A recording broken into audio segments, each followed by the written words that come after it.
It can be part of a syndrome. Classically, the one that we get is microgloba, which is also autosomal recessive. And the triad there is an encapsulocele or cephalocele. You look at the fingers, so post-axial polydactyly and bilateral polycystic kidneys, which may not be obvious in the first trimester, and the oligohydramnios. Those will become more obvious in the second and third trimester. Certainly by 15-16 weeks, you should get that picture. This is just a cross-section of the chest, and you can clearly see there that there's, this baby has a pleural effusion and pericardial effusion. If you see that sort of picture, you want to sort of assess the heart a bit more closely, look at the rest of the baby, and offer karyotype. It could just be infection, but it could also be related to aneuploidy. This is a case courtesy of Professor Karim from HMC, I think. What's the diagnosis? Okay, so this is a cross-section of the chest. You can see the stomach there, but just to the right of it, you can see the stomach bubble. So the stomach in this situation is in the chest, and this is a diagnosis of a congenital diaphragmatic hernia, which you can also see here. So that's your diaphragm there, and the stomach is higher up. So beautiful pictures of the first trimester diagnosis of a congenital diaphragmatic hernia. You can also make some cardiac diagnosis in the first trimester. We talked about the association with raised NT and cardiac anomalies. If you want to do sort of some more extensive cardiac assessment, you can look for tricuspid regurgitation and ductus venosus reverse flow, which could be markers of cardiac problems. There is also the shift in the cardiac axis. The normal cardiac axis is about 45 degrees, and a shift in the cardiac axis is also associated with increased presence of congenital cardiac anomalies. We'll touch on that in a second. So if you do a direct exam, you want to look at the situs, you want to look at the 4-chamber gray scale, 4 color, just put color flow and the 3-vessel view. Those would pick up not an insignificant proportion of congenital anomalies that you can see. I'm sure many of you are familiar with this slide. It's the association with raised NT and congenital heart disease. As you can see, as the NT goes up, the detection rates of congenital heart disease goes up as well. So when you have an NT over 8.5, you're dealing with 643 per 1,000 cases where you have congenital heart disease. So it's a really strong marker. And this is just some idea of what you get when you're looking at the cardiac axis. So you draw a line from the spine at the back all the way to the front. Your heart should be on the left side, and this axis going through the interventricular septum should be 45 degrees. So if you add that, an abnormal cardiac axis measured at the end of systole, because it also varies with the phase of the cardiac cycle, was strongly associated with congenital heart disease. And the type of congenital heart disease was also related to the degree of deviation as well. And so this is a first trimester fetal echo. Anyone spot the diagnosis?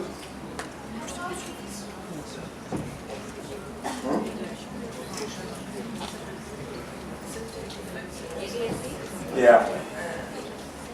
Okay. Not a great picture, but it was an AVSD that evolved over time, and that baby had trisomy 21. So we now slide down, and we come to the GI. The stomach should be on the left. We look for the cord insert. We check the anterior abdominal wall to rule out the anterior abdominal wall defects, and then we go down to look at the 3-vessel cord. So this is the next one. What is the spot diagnosis? Okay, so an Omphalocele, so an Omphalocele, and this is traditionally associated with trisomy 18 or chromosomal abnormalities. So you would offer karyotyping to this patient. Okay, another case from a few years ago, 12 weeks and 2. She had clearly an exampulus there.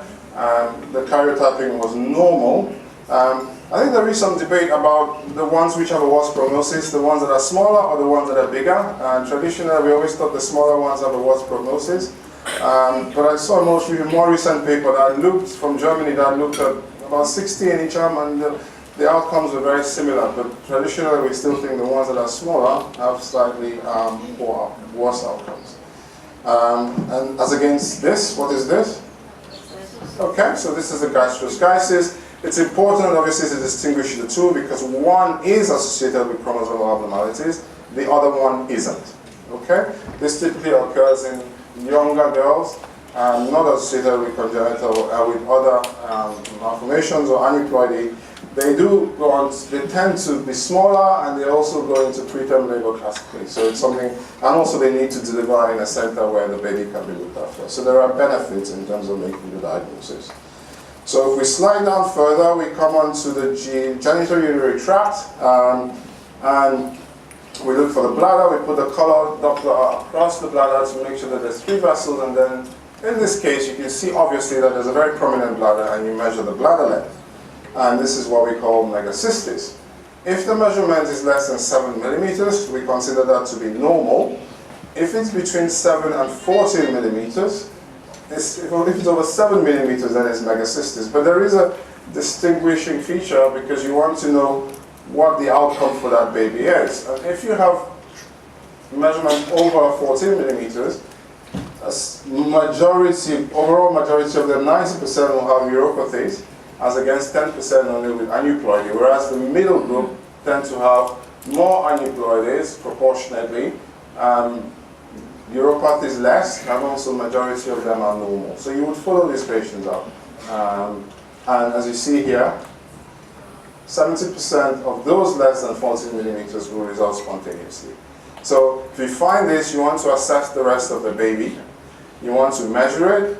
You want to counsel your patient appropriately, and offer them karyotyping or microarray based on the measurement, and then follow up the pregnancies. I think things become clearer, obviously, as the baby grows bigger, and certainly by 16 weeks you might get a better picture. We already touched on renal agenesis, and it's definitely challenging in the first pregnancy, because if you have, the lipo volume is typically normal, but sometimes you may find a situation where you have, in the late first trimester, oligohydramnios or anhydramnios, an empty bladder. But I think it's a very difficult diagnosis to make with certainty at that stage, and I will be very cautious and always bring back those patients, certainly in the second trimester, about 16 weeks to confirm the diagnosis, because at that point you would expect that you would have oligohydramnios at the very least. The other way, of course, you look is to try and identify the fact that there are no renal arteries present. Now, we slide on further down, and we can look at the back of the baby.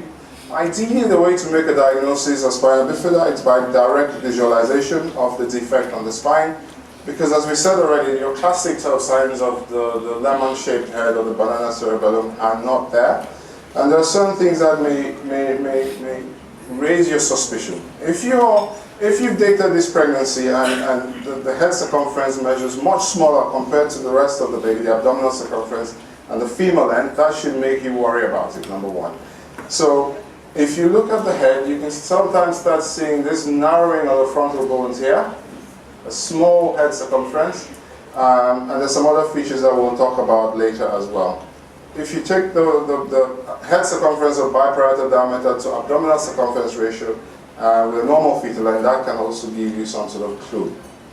Now this is signs that have been described, and if you look at these two sections, if you look at when we go from the cerebellum, if you draw a line from the cerebellar peduncles across the thalami, in a normal brain, it should be V-shaped.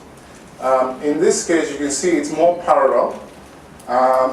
You can also raise your suspicion of the fact that actually this could be related to spina bifida, open spina bifida we're talking about. So if you see these sort of features, you should go very carefully and look at the spine all the way down if the baby is in an appropriate position.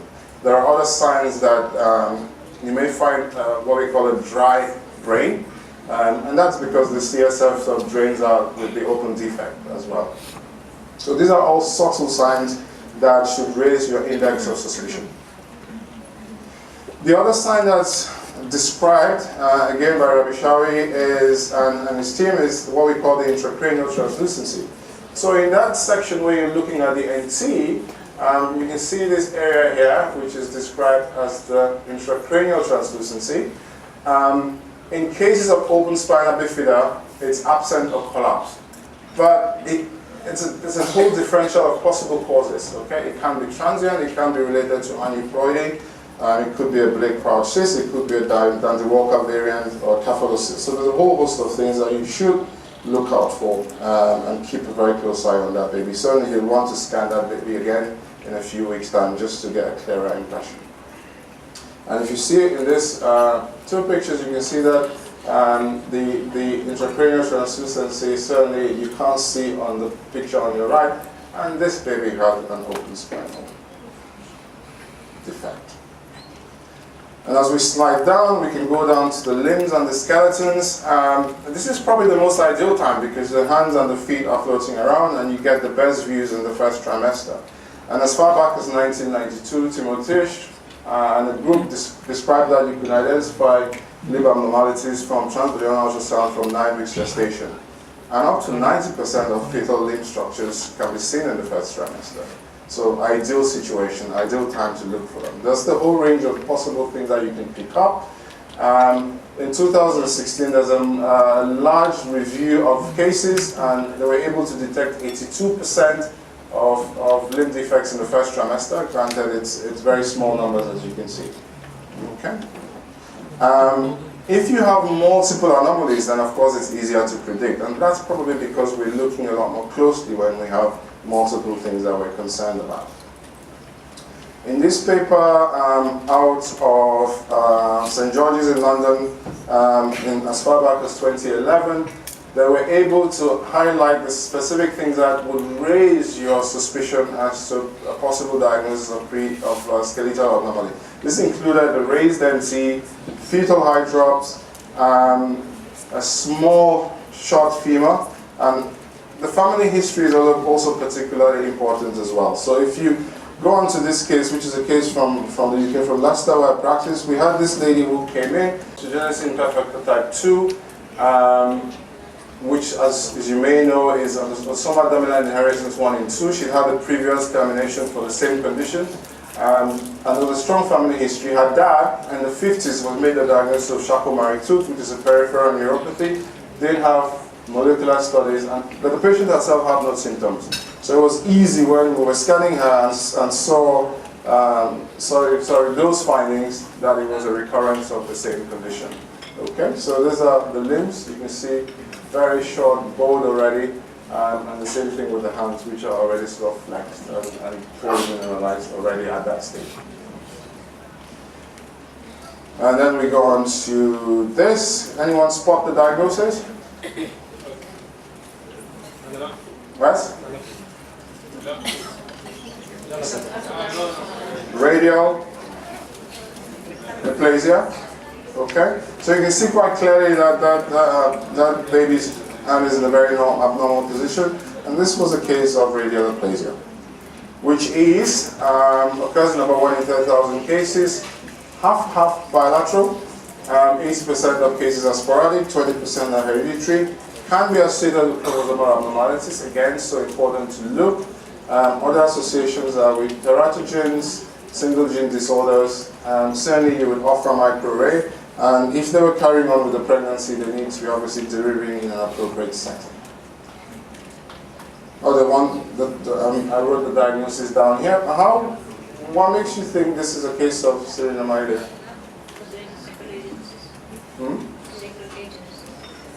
Okay, possibly. Correct, so the legs will move together. It's very unusual that you have a fetus in the first trimester with the limbs together all the time like that, okay? Because we don't do that, we walk like this, yeah. So that's the giveaway. The limbs stayed like that all the time. Okay? So that was a case of serena.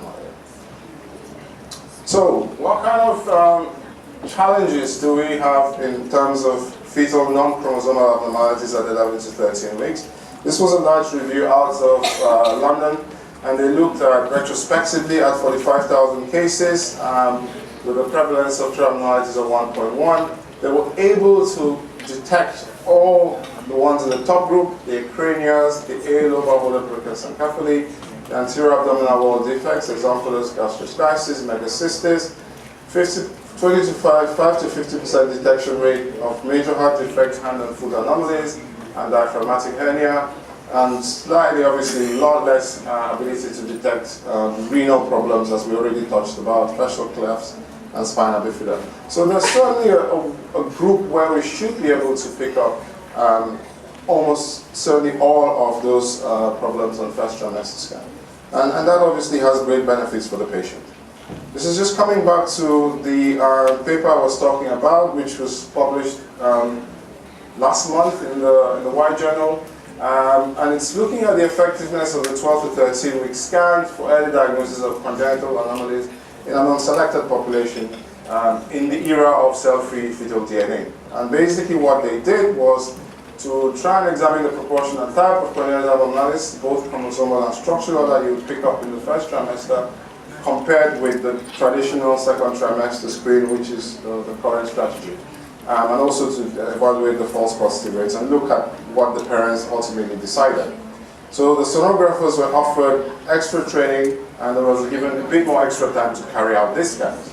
And the findings were that at that first trimester scan, 2/3 of prenatally diagnosed abnormalities were made with a very small false positive rate, compared to only 1/3 of cases being picked up in the second trimester with a slightly higher false positive rate. Termination rates were also much higher when the diagnosis was made early, because I suppose the patients felt it was earlier and they chose to go down the termination route. So what does this imply for our practice? The argument is that if you can detect up to half of major structural abnormalities in the first trimester, it allows parents the option to make decisions in a timely manner, and certainly potentially within the law, depending on where you practice, because that's also something to remember. There's clearly a lot of things that we still can't pick up, and we need to be cognizant of that fact. And some of the things that are definitely a challenge are brain anomalies. To make a strong diagnosis of a genesis of the corpus callosum, down the Walker, gyration problems, you certainly can't make them in the first trimester. Lung anomalies, as we talked about, it's difficult. Congenital diaphragmatic hernia, difficult but possible, as we've seen. Renal problems, and certainly obstructive uropathies evolve, and then you can make them later. Valvular problems or cardiac tumors can also be a bit tricky as well. So, as you can see in summary, first trimester scan can be an excellent tool. It certainly confirms normal anatomy in early gestation. We can detect over half of severe anomalies. It allows the option to counsel the patients, to offer prenatal testing, and potentially makes their decisions easier.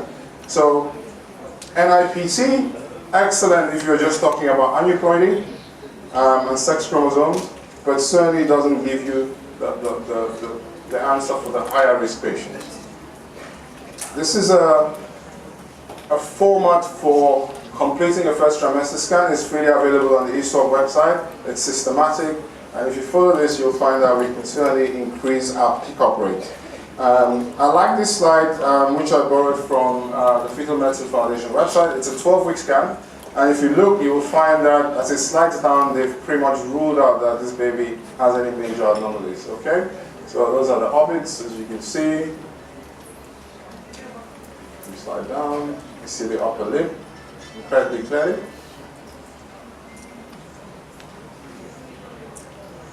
Four chambers. Lungs. Cord insertion should come out. Stomach.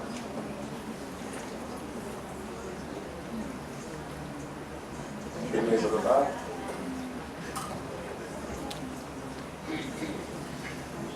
Bladder.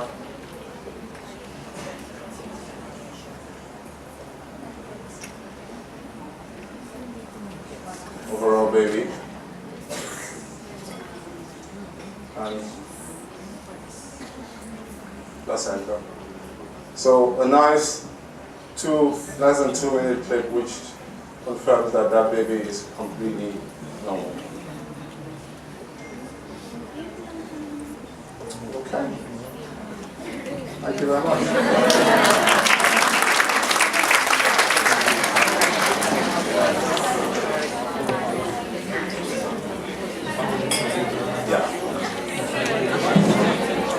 So thank you very much again to Dr. Osric Nafti. So just like our previous topic, we will be having our question and answer portion this time for our second topic.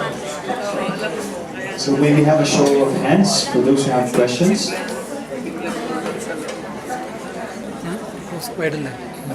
for your interesting lecture. Last question for the mega cyst, grade 7 to 14 millimeter. Most of the cases with normal genital. So what the prognosis is this situation? 70% is high risk.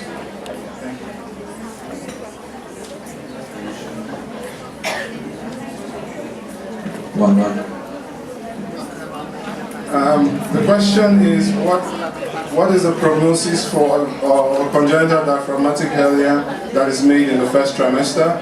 I mean, in experience, those cases that are made very early on will probably have the worst prognosis. It's very difficult, but I think generally speaking, they tend to have a worse prognosis. I think it's difficult to be absolutely certain, but the problem is about long development, so you want to be able to offer the opportunities to follow up the patients.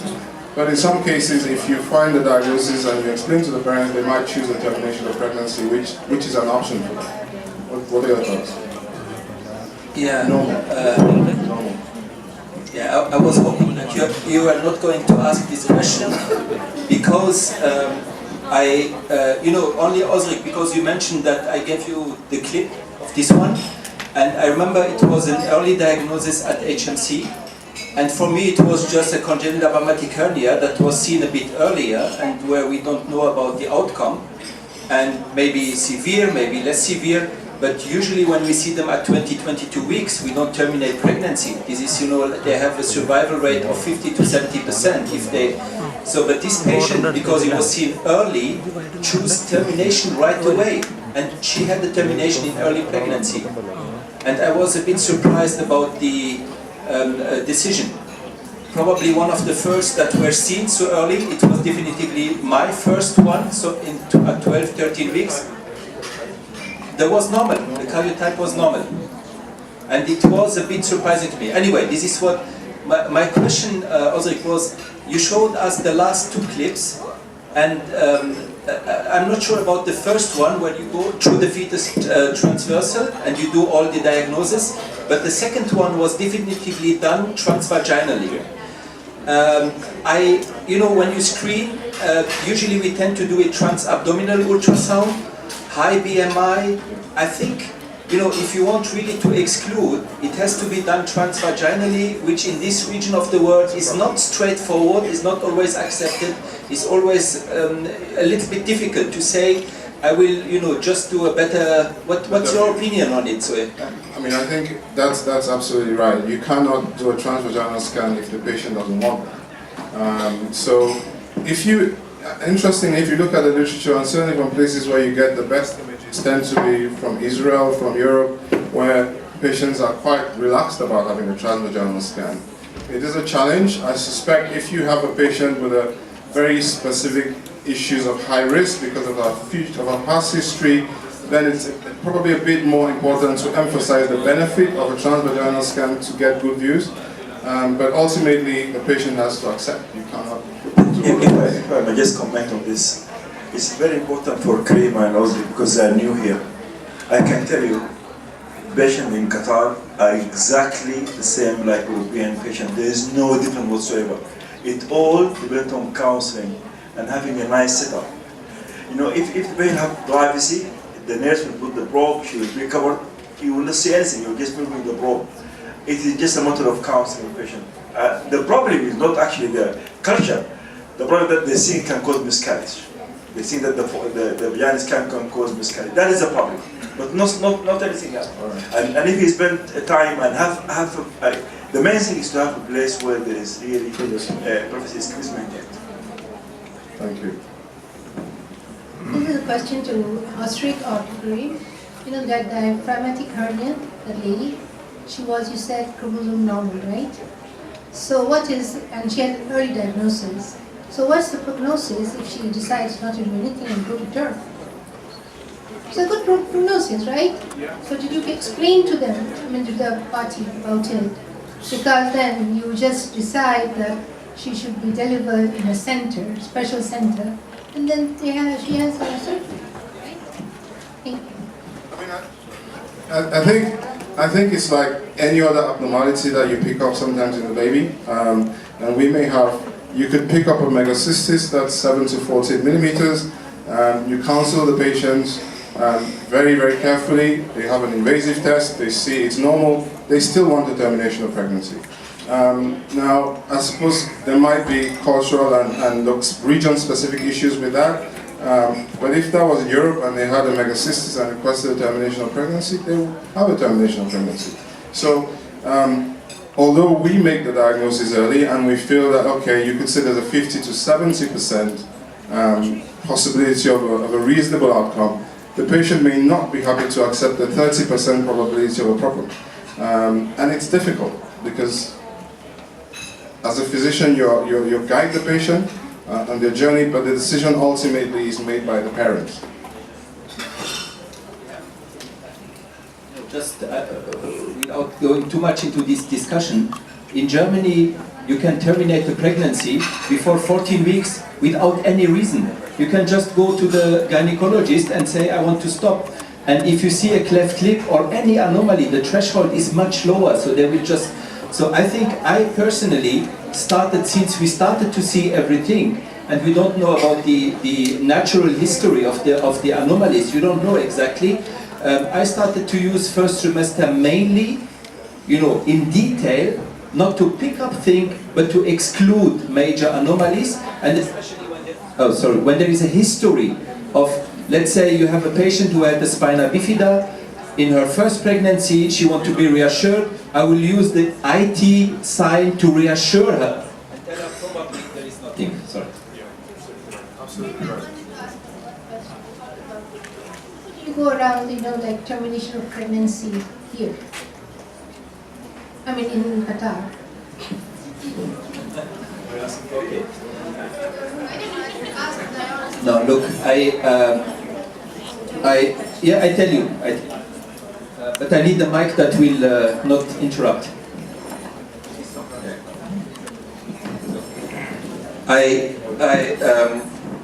So termination of pregnancy for me is not a solution, is a very, very